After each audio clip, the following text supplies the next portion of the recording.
اسلام میں جھوٹ بولنا بڑا گناہ ہے۔ کیا واقعی؟ جی ہاں، ہمارے پیارے نبی اعظم محمد صلی اللہ علیہ وسلم نے فرمایا ہے، کی طرف لے جاتا ہے اور سچائی جنت کی طرف۔ اگر میڈم ڈانٹ دے تو؟ امیمہ حوصلہ رکھو، ڈانٹ کھانا بہتر ہے، جھوٹ بولنا اچھا نہیں ہے۔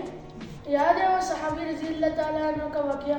کون سا واقعہ؟ ایک صحابی نبی پاک صلی اللہ علیہ وسلم کے پاس تشریف لائے اور عرض کی، میرے اندر بہت سی برائیاں ہیں اور میں ان سب کو اکٹھا نہیں چھوڑ سکتا، آپ مجھے ایک برائی بتائیں تاکہ میں اس کو چھوڑ دوں۔ تو نبی کریم صلی اللہ علیہ وسلم نے ان صحابی کو فرمایا کہ کیسے تم جھوٹ چھوڑ دو۔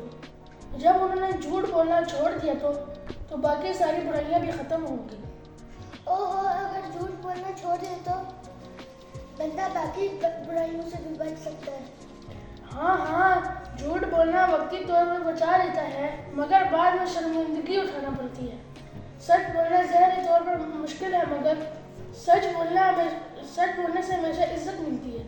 اچھا بھائی، میں میڈم کو سچ بتا دوں، چاہے مجھے ڈانٹ ملے لیکن میں جھوٹ نہیں بولوں۔ شاباش امیمہ، تم بہت بہادر ہو۔ جزاک اللہ خیر، ہارون بھیا، آپ نے میری اصلاح کر دی۔